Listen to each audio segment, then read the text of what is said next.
생명과 부활이 주어지는 신앙 고백은 어떤 것인가? 라는 제목으로 함께 말씀의 은혜를 나누기를 원합니다. 오늘도 부활의 이 아침에 주님을 예배하는 모든 성도들을 축복합니다. 하나님께서 이 부활의 아침에 우리를 만나 주심으로 새로운 역사를 쓰시기를 원합니다. 우리가 하나님의 말씀을 따라 순종할 때 그 생명이 사망을 이겼던 이 위대한 날이 우리의 삶 속에서도 펼쳐지게 되기를 간절히 바랍니다.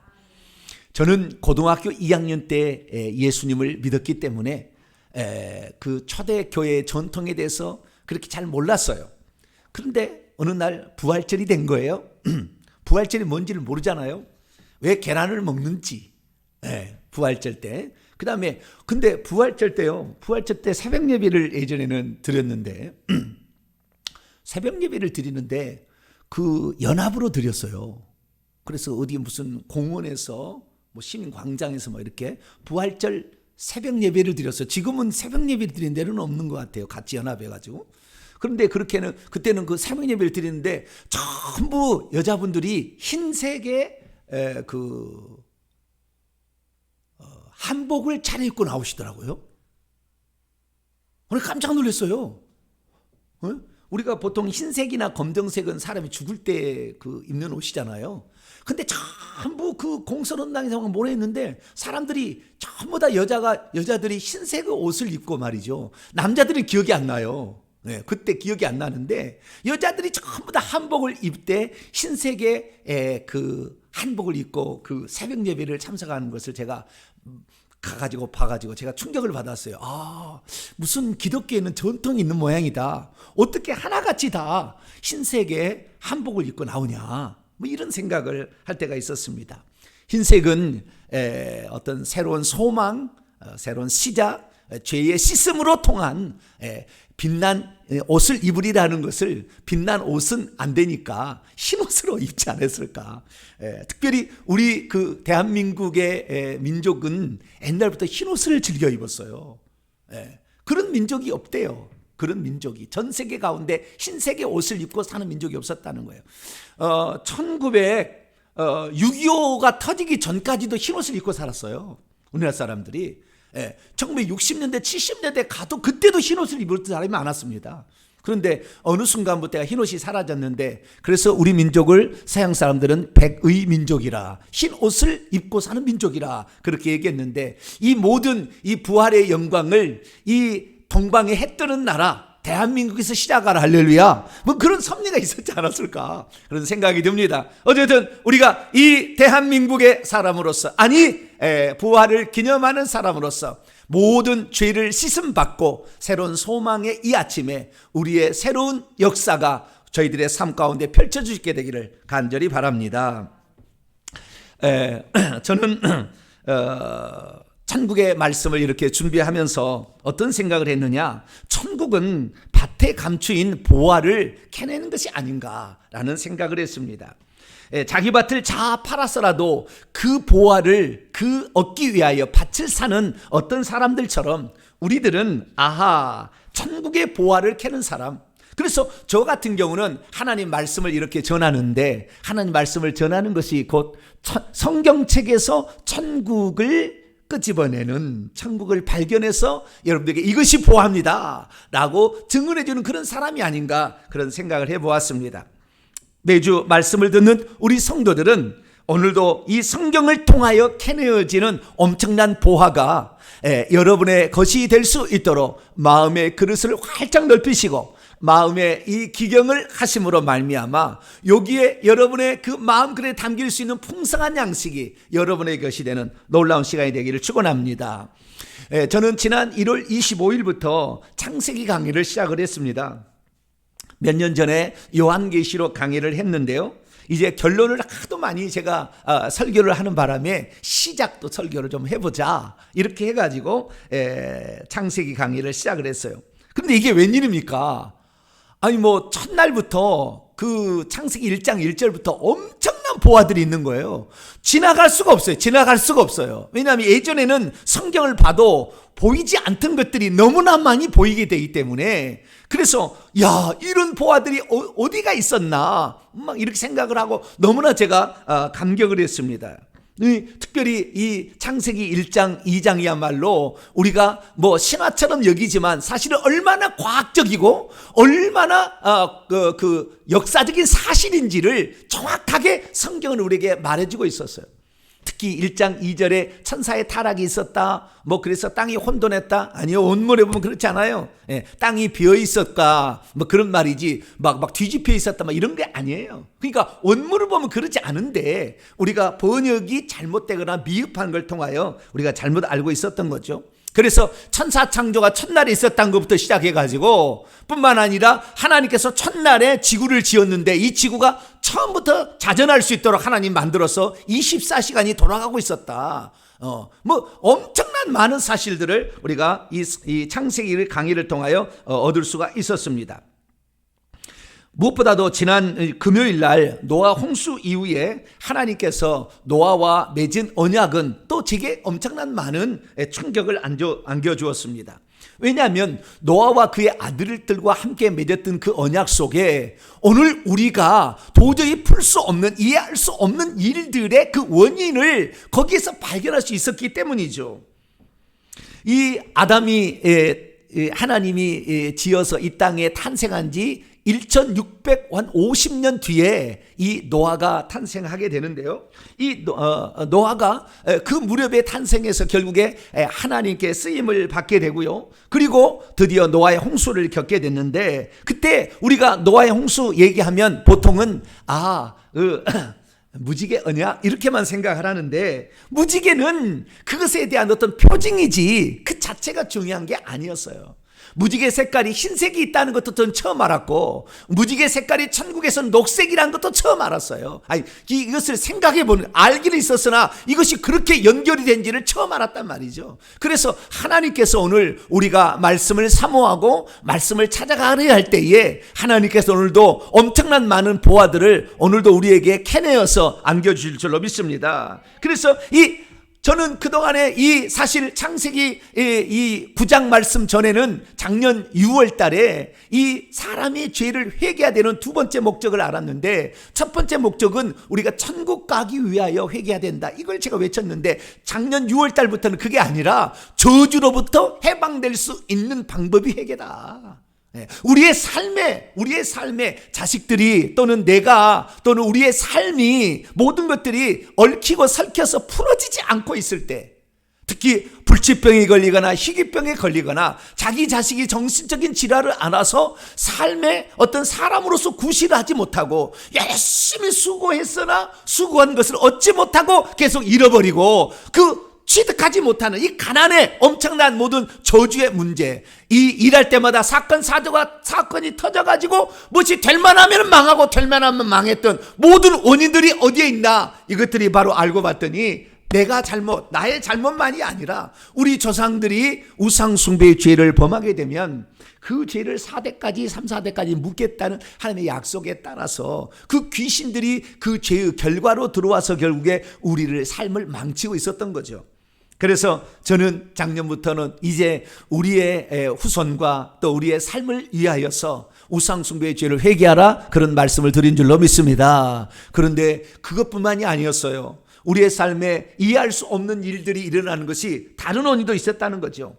창세기 9장 5절로 6절 말씀을 보면, 제가 세 번역이 더 잘 돼 있어서 세 번역을 가져왔습니다. 생명이 있는 피를 흘리게 하는 자는 반드시 보복하겠다. 이 하나님이 보복하겠다는 말을 잘 안 쓰시거든요. 잘 안 쓰시는데, 가인의 살인으로 말미암아 아담에게는 살인하지 말라는 말을 안 했는데 가인이 살인을 해버리고 말았죠. 동생 아벨을 쳐 죽이고 말았어요. 그래서 사람을 죽일 수 있다는 것을 하나님께서 이제는 이건 절대 내가 허용하지 않겠다는 그 말이죠. 그래서 생명이 있는 피를 흘리게 하는 자는 반드시 보복하겠다. 사람이 같은 사람의 피를 흘리게 하면 그에게도 보복하겠다. 그것이 짐승이면 어떤 짐승이든지 그것에게도 보복하겠다. 사람이 하나님의 형상대로 지음을 받았으니 누구든지 사람을 죽이는 자는 반드시 당할 것이다 라고 하나님께서 여기다 써놨다, 그 말이죠. 저는 이 말씀을 듣고 그렇구나. 오늘 우리가 삶의 어려운 문제, 억울한 일들을 그렇게 많이 당하고 사는 사람들이 왜 나는 이런 억울한 일을 당하고 왜 나는 이런 어려운 일을 당할까? 조상 중에 누군가가 억울한 일을 해서 죽인 사람이 있다 그 말이에요. 그 피가 살아서 오늘도 신원한다 그 말이죠. 그래서 우리가 회개하게 될 때 우리 조상들이 우상 숭배한 죄를 회개합니다. 이것만 할 것이 아니라 우리 조상들이 억울하게 사람을 못 살게 하고 억울하게 그 사람을 죽였던 죄를 회개합니다. 이렇게 나갈 수 있게 되기를 축원합니다. 그래서 다윗 시대에도 어떤 일이 있었느냐? 연부년 3년 동안 기근이 있는데 다윗이 잘못한 것이 없어요. 그런데 그렇게 기근이 찾아왔는데 나중에 알고 보니까 이는 사울과 피를 흘린 그의 집으로 말미암아 기브온 거민, 죄 없는 기브온 거민을 죽여서 나중에 그 민족에게 어떤 일이 이 기근이 나서 그 고통의 처참한 현실이 우리가 이 가난이라는 어떤 그런 저주를 받을 수밖에 없었다라고 말하는 것이죠. 그래서 우리가 성경을 더 찾아봤더니 예수님께서도 무슨 얘기를 하셨느냐? 이 서기관과 바리새인들에게 뭐라고 했느냐? 만일 우리가 우리 조상 때 있었다라면 우리는 저희가 선지자의 피를 흘리는데 참여하지 아니하였으리라. 그렇지만 주님 말씀하셨죠. 그러므로 의인 아벨의 피로부터 성전과 제단 사이에 너희가 죽인 바가랴의 아들 사가랴의 피까지 땅에 흘린 의로운 피가 다 너희에게로 돌아가리라. 이렇게 말씀하고 있는 거예요. 그러니까 이 모든 의로운 피, 선자들을 죽였던 모든 것들을 하나님은 다 기억하고 있다. 의인 아벨의 피부터 성전과 제단 사이에 죽였던 바가랴의 아들 사가랴의 피까지 하나님 다 기억하고 있다는 거예요. 그런데 어떻게 했습니까? 우리 주 예수님이 죄 없었잖아요. 그런데 예수님을 전부 종교 지도자들부터 시작해가지고요, 헤롯 대왕이고 빌라도고 모든 사람이 다 그때 당시 원수로 지냈던 사람들이 결탁해가지고 그 모든 배후에는 누가 있어요? 짐승, 뱀, 용이 있었다는 거잖아요. 그 짐승부터 시작해가지고 사람에 이르기까지 죄 없는 예수님을 죽이기 위해서 그렇게 달려들었습니다. 결국에 그래서 예수님의 의로운 피를 흘리고 말았어요. 그러자 하나님께서 이 세대에게 그 피값이 돌아가리라 했더니 아니나 다를까 예수님이 죽으시고 40년 뒤에 이 110만 명의 피비린내라는 이 전쟁으로 3년 동안 110만 명이 죽어갔어요. 10만 명이 로마를 포로로 잡혀가서 콜로세움을 세우고 그 노예로 잡혀가가지고 엄청난 그 저주가 그것뿐만이 아니라 이 히틀러 시대에 600만 명이라는 유태인들이 학살을 당하는 그 처참한 지경에 이 의로운 예수 그리스도의 피, 그때 이 예수님을 죽이려고 누가 그랬습니까? 짐승이 뒤에서 꼬드긴 거 아니에요, 용이. 그러니까 용과 귀신들은요 그때부터 하나님 철저히 보복하겠다 그런 거예요. 우리가 그래서 귀신들을 향하여 이것들을 토막을 내시고 이 귀신들을 쫓아내는 일을 확실하게 믿음을 가지고 행하시기를 축원합니다. 하나님이 행하실 일을 우리가 대신하면 하나님이 기뻐하시는 거예요. 그래서 우리는 사람은 보복해서는 안 되겠지만 이 귀신에 대해서는 철저하게 잔인한 생각을 가지고 찢어 죽이리라 강한 이런 욕망을 가지고 귀신들은 대항을 해야 돼요. 그때 귀신들도 알고 도망을 가는 것이지 어메 무서워 이렇게 가지고는 안 되는 거예요. 우리는 성경의 약속이 분명히 기록되어 있기 때문에 우리가 의로운 피를 흘렸어도 안 되겠지만 의로운 피를 흘렸던 사탄 마귀를 강력하게 저주하시고 그놈들을 쫓아내는 복된 성도가 되기를 축원합니다. 그래서 찬찬히 생각해 보니까 하나님께서 아담에게 주신 언약도 어떤 언약입니까? 너희가 생명 얻기 위해서 선악과를 따먹지 말라, 이거 아닙니까? 노아와 그의 아들들에게 하신 언약도 보니까 뭡니까? 의로운 피를 흘려서 너희가 보복당하지 않도록 조심하라, 그런 거 아닙니까? 그런데 예수님도 마찬가지였어요. 예수님 죽여서는 안 된다, 그러지만 그것을 스스로 하겠다고 우리와 우리 후손에게 그 죄값을 물으라고 그렇게 했던 그 어마무시한 자기들의 그 말로 말미암아 이스라엘 민족은 처참한 그 고통을 당할 수밖에 없었던 거죠.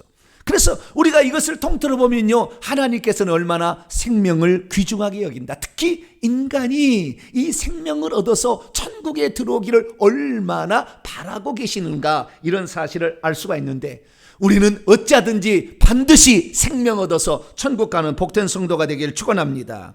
그러면 하나님께서 이 노아와 그의 아들들에게 이 말씀하신 것을 다르게 보면 이런 거 아닙니까? 나도 그 생명을 죽이지 않는데 네가 무슨 권세로 그 생명을 해야 하느냐? 그 생명을 해야 하는 그 일은 나는 반드시 안 갚음하겠다, 이런 거 아니에요? 그렇지 않습니까? 그래서 오늘날 우리가 살인하지 말아야 되는 것은, 나도 그가 회개하여서 내가 원래 그 사람에게 준 어떤 생명의 기간이 있는데 그 생명의 기간 안에 회개하고 돌아올 수 있도록 놔뒀는데 네가 누구길래 와서 죽여서 그 생명이 이 구원받을 수 있는 기회를 박탈하느냐, 이런 거 아니에요? 그래서 우리는 하나님의 마음을 알아야 돼요. 너는 선악과를 따먹지 말아서 영원히 살아라, 그런 마음을 알아야 되고, 너는 함부로 사람을 죽이지 말아서 그 사람이 회개할 수 있는 기회를 박탈하지 말아라, 그런 사실을 통하여 하나님은 누구나 생명을 얻고 천국에서 영생 얻기를 바란다는 것을 믿으시기 바랍니다. 그렇다고 한다면 하나님께서는 무조건 모든 사람들이 다 생명 얻을 수 있도록 그냥 몰아넣을까요? 하나님께서 미리 만세 전에 이 사람은 구원 얻게 하겠다고 작정한 사람은 그냥 모가지를 비틀어서라도 그 사람 천국 가게 막 억지로 생명을 쑤셔 넣어가지고 그를 천국에 데려갈까요? 오늘 본문 말씀은 누가 과연 그렇게, 하나님은 그렇게 생명을 얻기를 원하나 누가 과연 생명을 얻게 되는 것인가? 어떤 사람이 그 생명의 놀라운 초자연적 은혜를 받게 되는 것인가? 그 부분에 관하여 오늘 말씀을 들려주고 있습니다. 오늘 말씀을 잘 주목하여 들으셔서 저와 여러분은 하나님이 주시고자 하는 그 생명의 은혜, 그 주인공이 되시기를 간절히 바랍니다. 오늘 본 말씀은 어떤 말씀입니까? 나사로의 죽음을 놓고서 예수께서 부활이요 생명이라고 하시는 사실을 들려주자 마르다가 주님더러 당신은 그리스도시요 세상에 오시는 하나님의 아들이라 라고 고백했다는 말씀입니다. 사람은 자신이 할 수 없는 그런 이 현실에 맞닥뜨렸을 때에 어떻게 반응을 하는 것일까요? 첫 번째는요, 자신의 능력의 한계 앞에서 절망할 수 있습니다. 내가 왜 이것은 할 수 없을까? 내가 왜 이것은 도와줄 수 없을까? 내가 이것을 왜 해줄 수 없을까? 라는 것에서 자기는 절망하기가 됩니다. 그런데 어떤 사람은 그 절망적인 환경에서도 혹시 이것을 헤쳐나갈 수 있는 방법은 없을까? 라는 생각을 하게 됩니다. 그래서 많은 사람들이 그 순간에 권력 있고 힘 있는 자, 이런 자를 의지해서 뭔가를 얻어보려고 그 상황을 이겨나가기 위해서 몸부림을 치죠. 그러나 죽음을 누가 해볼 수가 있겠습니까?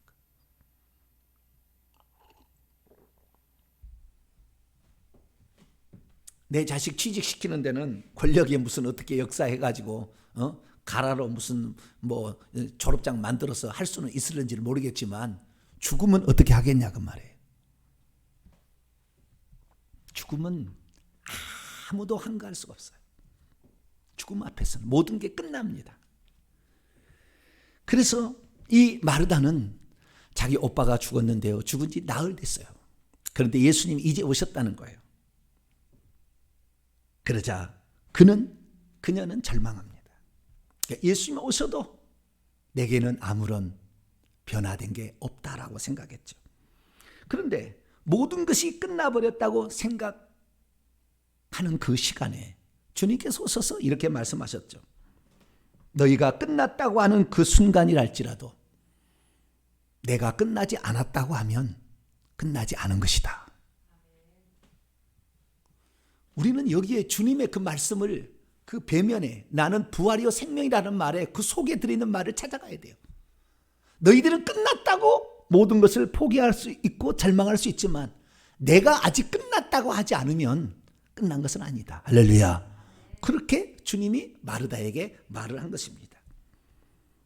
그러자 마르다는 주님은 그리스도시요 세상에 오시는 하나님의 아들이다. 이 의미는 좀 이따 설명하겠습니다. 그렇게 말을 합니다. 여러분, 우리는 알아야 됩니다. 예수 그리스도께서 오늘 마르다를 만나서 이렇게 얘기하셨죠. 나는 부활이요 생명이니 나를 믿는 자는 죽어도 살겠고 무릇 살아서 나를 믿는 자는 영원히 죽지 않느냐, 이것을 믿느냐. 저는 이 말씀을 가지고 많은 사람이 불신자들이 농락하는 걸 제가 들었어요. 야, 너희들이 주님이 말했는데 이 너희들은 말이요 죽어도 다시 사는 거 뭐 그거 죽어봐야 할 일이고, 두 번째 살아서 나를 믿으면 뭐 영원히 안 죽어? 영원히 안 죽어? 야, 안 죽는 사람 안 죽는 거 봤어? 다 죽지? 뭐 그렇게 얘기하잖아요. 원문의 뜻을 모르니까 그러는 거예요. 헬라 원문에 그렇게 안 돼 있거든. 그런데 많은 사람들이 그러니까 우리 개역 성경만 갖고 보면 안 되는 헬라어 성경을 봐야 되는 거예요. 뭐라고 했는지. 헬라어 성경은 이렇게 돼 있어요. 그 밑에 봅니다. 예수께서 말씀하셨어요. 나는 부활이요 그리고 생명이다.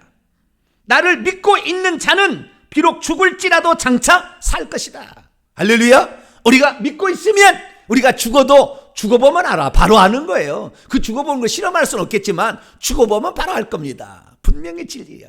그 다음에 두 번째, 그리고 나를 믿고 있는 모든 자는 그 시대까지는 결코 죽지 않을 것이다. 여기에 한 가지 제가 빠졌네요. 무릇 살아있고라는 말이 있는데 제가 번역을 제가 했기 때문에 거기다 빼버렸네요. 그럴 때는 해놨는데 그리고 살아있고 살아서 있고 그리고 나를 믿고 있는 자는, 지금 이렇게 죽지 않고 살아있고 나를 믿고 있는 자는 그 시대까지는 결코 죽지 않는다. 그러니까 하나님께서 그 생명을 살 수 있도록 이 시대까지 그걸 해놨는데, 나를 믿고 있고 현재 살아있는 상태에서 나를 믿고 있는 자는 하나님의 허락하지 않는 한 절대 안 죽는다고요. 그 죽일 수 없다 그 말이에요. 여러분, 죽음을 너무 두려워하지 말게 되길 축원합니다. 죽었어도 다시 살 수 있는 거, 이것을 주님께서는 보여주기 위해서 그의 이 마르다의 오빠를 일부러 살려준 거예요. 왜냐하면 그 볼 수 없는 장면이잖아요. 그래서 볼 수 없는 장면이니까 너희들이 이 장면을 보고서 나중에 너희들이 죽는다 할지라도 다시 산다는 것을 잊지 마라. 할렐루야. 그렇게 지금 해서 마르다의 오빠 나사로를 살려준 거예요. 믿음이 있어도 예수님이 누군지를 모르면 문제 앞에서 절망하게 됩니다. 믿음이 있어도 예수님이 누군지를 모르면 모든 사람 앞에 닥치는 죽음 앞에 무릎을 꿇어버립니다. 믿음이 있어도 예수님이 누군지를 모르면 생명의 주인이 거기에 와 있어도 사람이 죽어버렸다면 더 이상의 소망이 없다고 포기해버립니다. 믿음이 있어도 예수님 누군지를 모르면 죽어도 다시 사는 것이 현재도 있을 수 있다는 것을 잘 모릅니다. 믿음이 있어도 예수님이 누군지를 모르면 예수님이 오셨어도 문제만 바라볼 뿐 내가 끝나지 않았으면 아직 끝나지 않았다는 것을 듣지 못합니다. 믿음이 있어도 예수님이 누군지를 모르면 현상만 바라볼 뿐 예수님에 대한 진정한 신앙 고백이 기적을 만들어낼 수 있다는 것을 이해하지 못합니다. 믿음이 있어도 예수님이 누군지를 모르면 예수님을 모든 문제의 해결자로서 바라보지 못합니다. 당신도 똑같은 사람, 이렇게 바라보는 거죠. 믿음이 있어도 예수님이 누군지를 모르면 예수님이 그 문제를 해결해 주시려고 와 있어도 지금 그분이 일해 주실 것이라는 사실에 대해서 기대조차 하지 않습니다. 믿음이 있어도 예수님이 누군지를 모르면 예수님에 대한 신앙 고백이 얼마나 큰 힘을 발휘할 수 있다는 사실에 대해서 전혀 생각하지 못합니다. 그러므로 저와 우리들은 믿음으로 예수님이 와 계시면, 주님이 끝나지 않았다고 하면 모든 것은 끝나지 않은 줄로 믿으시게 되기를 축원합니다. 주님이 절망하지 마라 그랬으면 절망하지 않게 되기를 축원합니다. 주님이 오셨으면 사망이라도 내 앞에 굴복한다라는 말을 믿게 되시기를 축원합니다. 우리는 예수 그리스도가 이분이 그냥이 아니에요. 좀 이따 마르다의 신앙 고백이 어떤 신앙 고백이었는지를 우리는 베드로의 신앙 고백의 차이를 통해서 확실히 알게 될 거예요. 우리는 정말 그때 예수 그리스도께서 들려주신 그 말씀을 정확히 이해하여서 그분이 끝나지 않았다 그러면은 우리는 눈에 흙이 들어가는, 그래서 우리가 목숨이 끊어지는 그 순간까지 절대 포기하지 않게 되기를 축원합니다. 그러면 마르다의 신앙 고백이 얼핏 보기에 베드로의 신앙 고백하고 비슷한 것 같은데 어떤 차이가 있을까요? 여기에 이 차이가 기적을 만들어냅니다. 여기에 이 차이가 기적을 만들어요. 자, 그러면 우리가 잘 아는 베드로의 신앙 고백을 잠깐 보도록 할까요? 예수님이 누구라고 하느냐 그랬더니 베드로가 사람들은 누구라고 하느냐 누가 이렇게 하면 합니다. 너희는 나를 누구라고 할 때 베드로가 제자들의 대표로서 말을 했습니다. 당신은 그 그리스도시요 살아계신 하나님의 아들입니다. 주님이 요나의 아들 시몬아 네가 참 복이 있다. 이를 내게 알게 한 이는 혈육의 네 아버지가 아니라 하늘에 계신 내 아버지가 계시로 알려준 것이다. 앞으로 내가 이 믿음의 신앙 고백 위에 반석 위에 나의 교회를 세우게 될 텐데 음부의 권세가 이기지 못할 거다. 할렐루야. 그래서 우리는 베드로의 신앙 고백, 예수님은 구약의 그 그리스도. 그러니까 한마디로 이 말은 무슨 말이냐면요, 예수님이 하나님의 아들로서 우리를 구원하러 오신 분이다. 여기에 베드로의 신앙 고백이요. 이 신앙 고백, 예수님만이 유일한 구원자로서 하나님이 이 땅에 보내신 유일한 구원자입니다 라는 고백이 베드로의 신앙 고백인 거죠. 그러면 이 신앙 고백을 통하여서 우리는 음부의 권세, 음부에게 문들입니다. 원문에는 음부가 사람을 사망으로 삼키는 게 아닙니까? 사망으로 삼키는 거예요. 그런데 사망으로 그를 삼킬 수 없다라는 것을 이것이 분명히 말해주는 1차의 이 신앙 고백이 있어요. 그래서 우리가 죽어도 사망에 삼킬 수 없습니다. 할렐루야. 예수님만이 유일한 구원자다. 우리를 구원하신 하나님의 아들이 있다 라고 고백하는 자는 죽어도 다시 사는 복이 있는 줄로 믿습니다. 이것이 베드로의 신앙 고백이에요. 베드로의 신앙 고백. 그런데 베드로의 신앙 고백이 아니라 오늘은 마르다의 신앙 고백이 지금 나타나고 있어요. 그러면 마르다의 신앙 고백과 베드로의 신앙 고백의 차이는 무엇일까요? 자, 베드로의 신앙 고백, 마르다의 신앙 고백을 제가 비교를 해보겠습니다. 마르다의 신앙 고백은 27절에 나와 있는데요. 27절에 여러분 성경책을 보세요. 이르되 주여 그러하에다 주는 그리스도시요 세상에 오시는 하나님의 아들이신 줄을 내가 믿나이다 이거예요. 그런데 여기에 그 공통 분모를 잠깐 보세요. 마태복음 16장 16절 보면 시몬 베드로가 대답하되 주여 당신은 그리스도시요 살아계신 하나님의 아들이시니다. 그리스도요 살아계신 하나님의 아들이라고 고백했잖아요. 그런데 마르다는 뭐랬냐? 당신도 그리스도까지 똑같아. 근데 그 뒤가 약간 다르죠. 살아계신 하나님의 아들이고 세상에 오시는 하나님의 아들.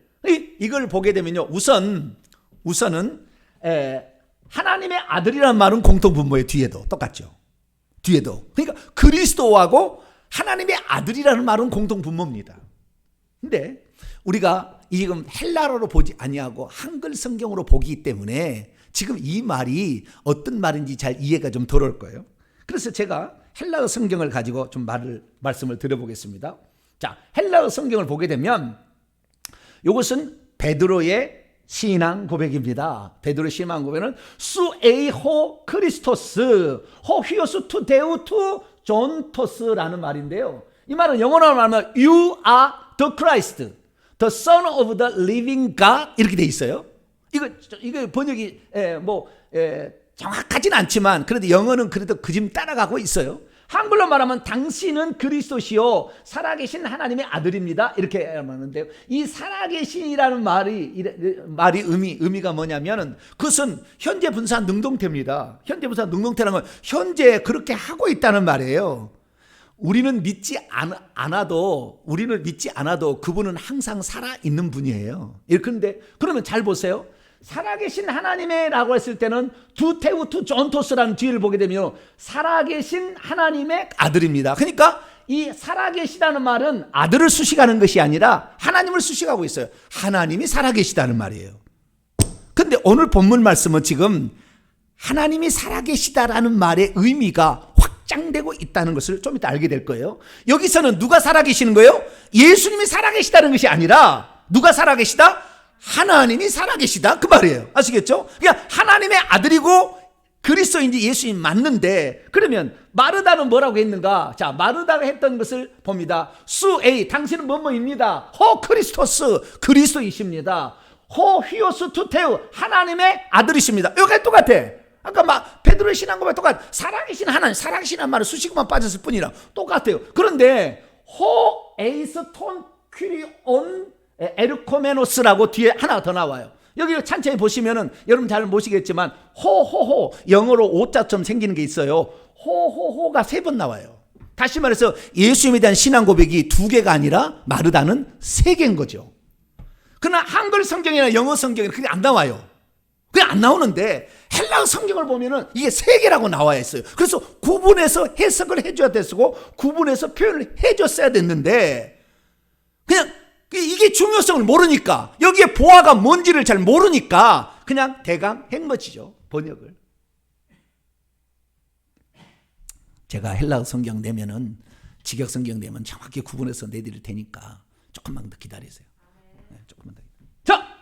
잠깐. 뒤에 에이스톤 퀴리오는요 가로로 묶어야 돼요.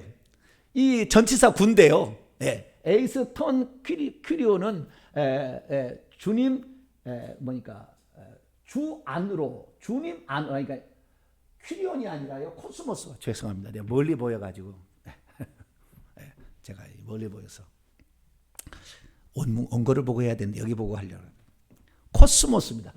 에이스톤 코스모스. 코스모스라는 것은 세상입니다. 지금도 코스모스는 세상이라고 알죠. 월드라는 말이죠. 그다음 에이스라는 인투예요. 그 세상 안으로가 가운데 수식으로다 호 에르코메노스입니다. 그 가운데 수식어가 들어가 있는 세상 안으로 지금 오고 계시는 에르코메노스다. 오고 있는 입니다. 에르코메스는 온다는 말이에요. 컴이란 말이죠. 오고 계시는 현재 분사 능동태. 오고 계시는. 그러니까 지금 오고 계시는 이라 이렇게 말을 한 거예요. 자, 그러면 베드로의 신앙 고백과 마르다의 신앙 고백은 2가지 면에서 차이가 나는 것입니다. 첫째는 이 베드로의 신앙 고백은 2개뿐이었고 마르다의 신앙 고백은 3개의 차이였다는 거예요. 그러면 그 3번째 차이가 뭐냐면 호 에이스톤 코스몬 에르코메노스 이렇게 얘기하고 있는데 세상 안으로 오고 계시는 지금입니다. 지금 현재 오고 계시는 이라라고 마르다가 신앙 고백을 한 가지를 더한 겁니다. 베드로의 신앙 고백보다 한 가지를 더한 거예요. 그러면 이 의미가 무엇일까요? 여러분 예수님을 생각할 때 지금 오고 계시는 이라고 표현할 수 있어요? 사람이라고 한다면 와 있든지 앞으로 올 것이라고 하든지 둘 중에 하나인 것이지 오고 계시는 이라고 항상 시간 속에 현재 그러니까 어떤 시간이든 간에 항상 현재만 있는 분이라고 소개할 수가 있어요 없어요? 불가능한 거라고 찬찬히 얘기를 들어보게 되면 이것은 하나님만이 시간 밖에서 시간 안으로 계속 들어오고 있을 수 있는 상태를 표현해주는 아주 특별한 용어예요. 이것은 사람이라는 말이 아닙니다. 결국에 이 말 아빠 그리스도요 하나님의 아들이라고 했는데 이 말은 사람이란 말이 아니에요.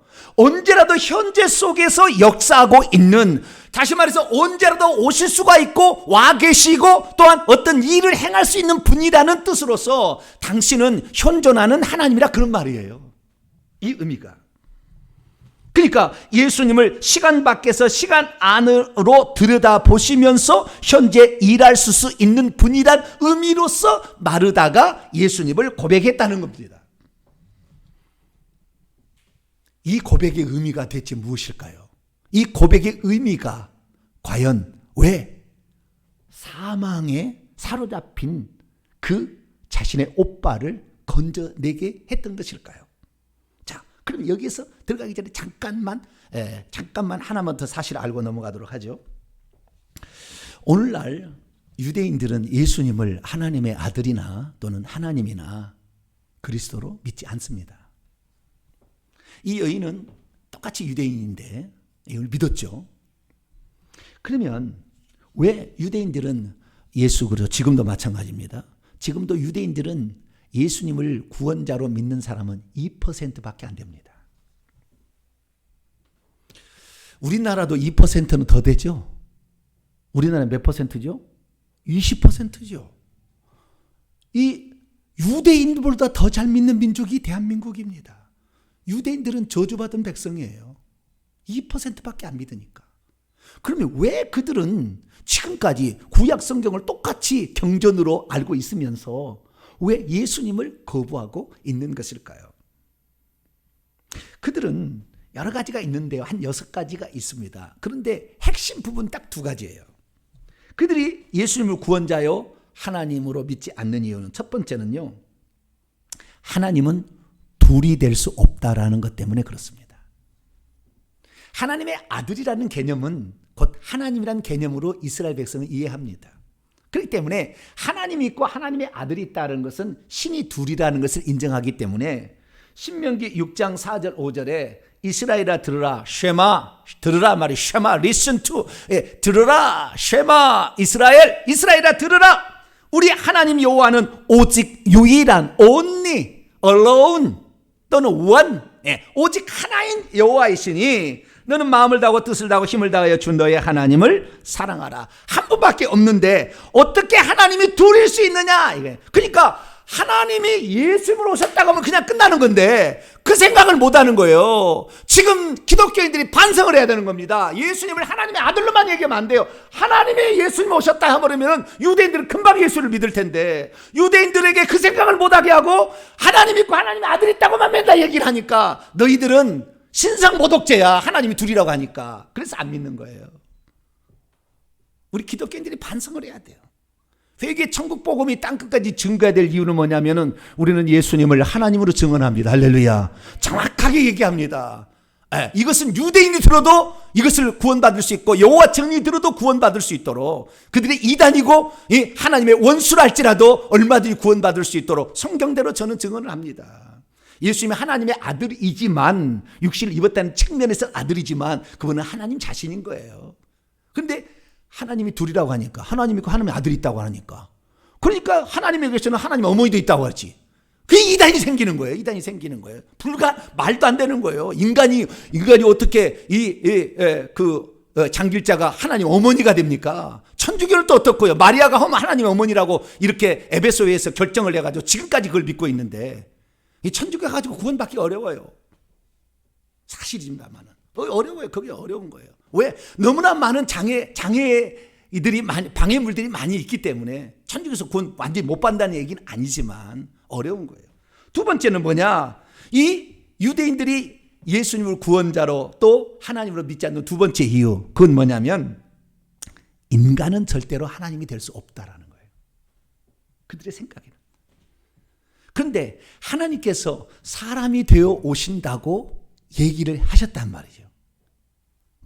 이사야 7장 14절에 보라 처녀가 잉태하여 아들을 낳게 될 것이다. 어떻게 처녀가 잉태하여 아들을 낳습니까? 이사야 9장 6절에 이는 한 아기가 우리에게 낳고 한 아들을 우리에게 주신 바 되었는데 그의 이름은 기묘자의 모사로 전능하신 하나님 영존하신 아버지 평강의 왕이라 할 것입니다. 아기와 아들로 오실 분이 아버지다라는 것을 얘기했는데 이사야서 그 9장을 공부할 때는 슬쩍 넘어갑니다. 안 가르치고 유대인들이. 왜? 그거 가르치면 아니까. 그거 슬쩍 넘어가는 거예요. 거기는. 그래서 이 정확히 성경대로 얘기를 하게 되면 마르다의 신앙 고백을 제대로 알게 되면 유대인들이 예수 그리스도를 믿을 수가 있는 것이고 오늘 또한 마르다가 체험했던 그 위대한 기적들을 우리는 절망해서 포기해서 안 된다. 우리는 그래서 안 된다는데 내가 포기하지 않으면 포기한 게 아니라는 주님의 그 현존하시는 그 역사를 누가 경험하느냐? 예수님이 지금도 역사의 시간 속에 들어와서 계속 현존하고 역사하고 계시는 하나님이란 그 믿음을 갖게 돼. 할렐루야. 이것이 바로 마리아의 신앙 고백이 들어있었다는 거예요. 오늘 왜 우리가 절망 가운데 어떤 것 현장 속에서 삶의 현장 속에서 이건 안 되라고 포기합니까? 그것은 하나님의 역사 속에 지금 내 문제를 해결하기 위해서 내 앞에 와 있는데도 그것을 믿지 않겠다는 것 때문에 그런 거예요. 주님은 똑같아요. 믿음이 내가 있고 없고 차이일 뿐입니다. 근데 그 믿음을 소유하지 않으니까 나는 안 돼, 나는 여기야, 나는 끝이야 이렇게 얘기할 수밖에 없는 것인데 주님께서 말씀하셨어요. 내가 곧 생명이요 부활이다. 할렐루야. 너희들이 절망하는 모든 문제의 끝은 죽음인데 죽음이는 모든 게 끝났다고 생각하지만 내가 왔는데 왜 끝난 거냐? 내가 지금 역사하고 있는데 너희들이 그 믿음만을 고백한다고 한다면 너희들은 지금도 다시 시작할 수 있는 것이고 재창조 역사가 시작할 수 있는 거야 라는 말이 예수님이 나는 부활이요 생명이라는 그 말이었어요. 그때의 마르다는 즉시 그를 받아들이고 베드로가 한 말을 추가해서 에이스톤 코스몬 에르코메로스라는 말을 써서 지금도 세상에 오고 계시는 현존하시는 하나님 자신이라고 그가 표현한 줄로 믿습니다. 그래서 우리가 오늘 우리의 신앙 고백을 한 단계 업그레이드 하게 되길 축원합니다. 베드로의 신앙 고백에서 베드로의 신앙 고백은 죽은 다음에나 알 수 있는 거잖아요. 음부의 권세가 이기는지 못 이기는지 어떻게 알아요?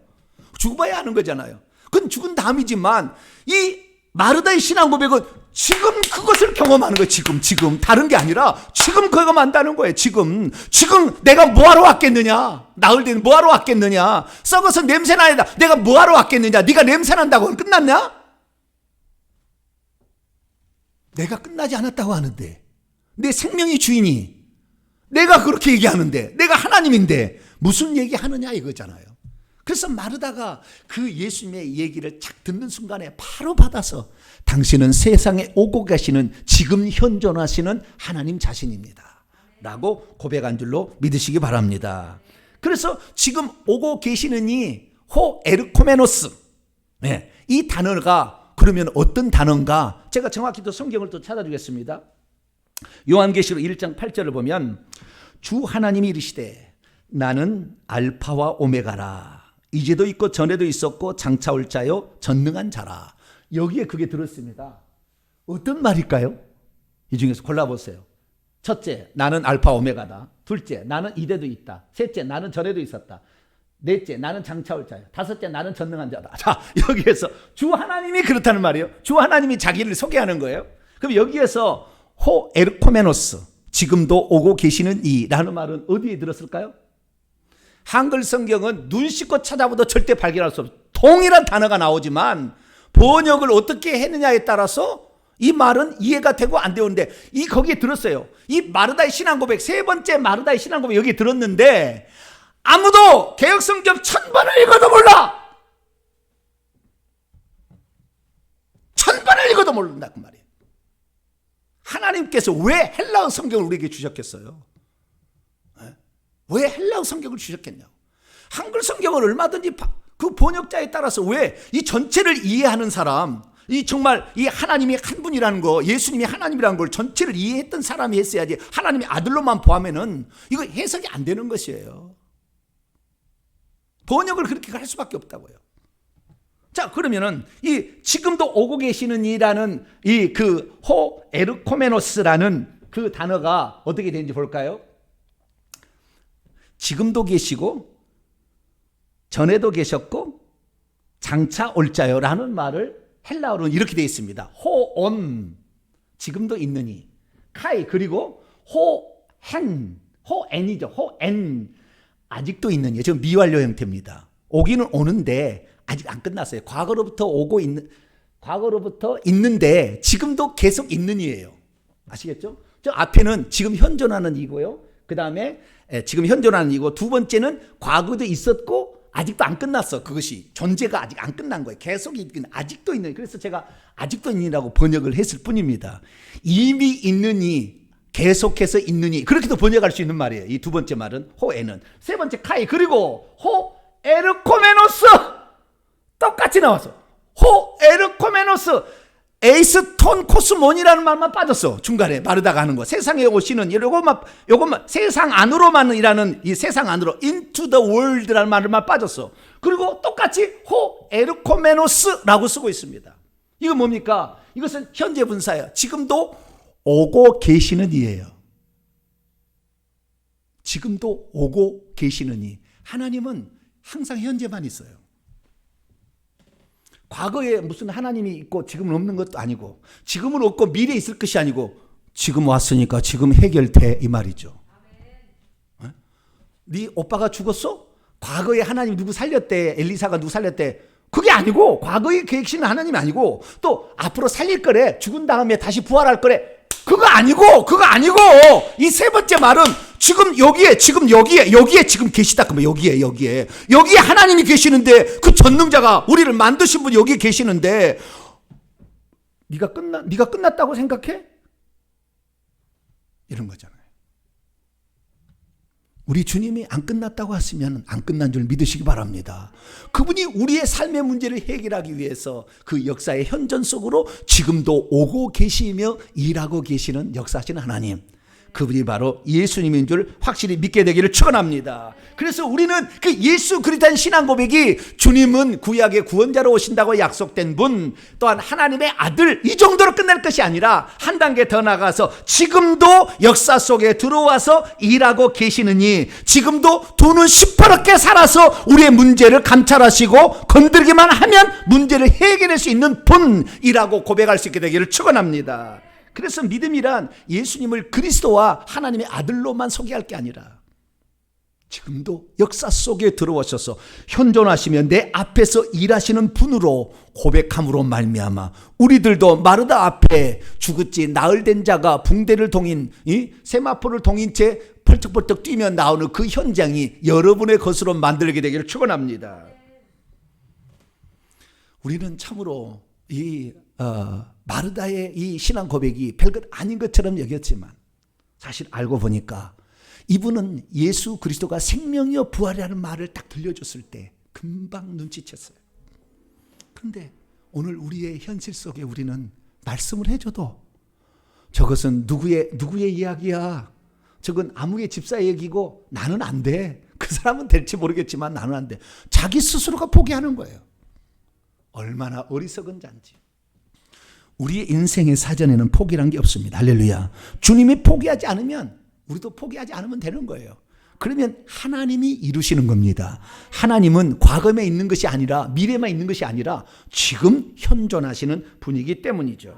그래서 우리가 예수님을 어떤 분으로 고백하느냐에 따라서 죽은 다음에 음부에 들어갈 때 아는데 그때 아는 것이 아니라 지금도 알 수 있다는 것을 확실히 믿으시게 되기를 축원합니다. 그래서 지금도 내 문제를 해결하기 위해서 우리가 절망하는 현장 속에 찾아오셔서 죽음이라는 것을 이기시고 생명을 부여하심으로 장차 우리가 죽어도 음부의 권세가 이기지 못한다는 것을 보여주신 그 예수님을 확실히 믿게 되기를 축원합니다. 그래서 예수님은 오늘도 현재 계시는 생명, 현재의 역사하시는 부활, 그분이 있으면 모든 절망은 없고 그분이 있으면 모든 문제는 다시 시작할 수가 있고 그분이 계시면 다시 창조의 역사가 일어나고 그분이 있으면 우리의 절망이 희망으로 바뀌는 그 현장을 만드시느니 우리는 그분을 오늘 경배하고 찬양하기 위해서 이 아침에 모였습니다.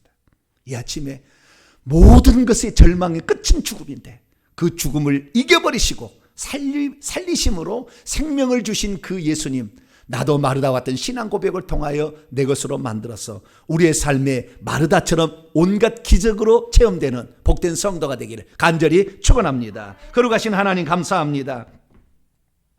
수많은 사람들이 오늘도 예수 그리스도를 믿고 있지만 죽은 다음에 다시 살아날 음부의 권세가 이기지 못할 것을 믿고 있습니다. 그러나 마르다는 주님이 그 현장에 찾아왔을 때 금방 이해했습니다. 지금도 세상 안으로 들어오셔서 역사하고 계시이라는 그 고백을 했는데 주님, 그의 고백이 나의 고백이 되게 하여 주옵소서. 우리 주 예수 그리스도의 이름으로 기도하옵나이다. 아멘.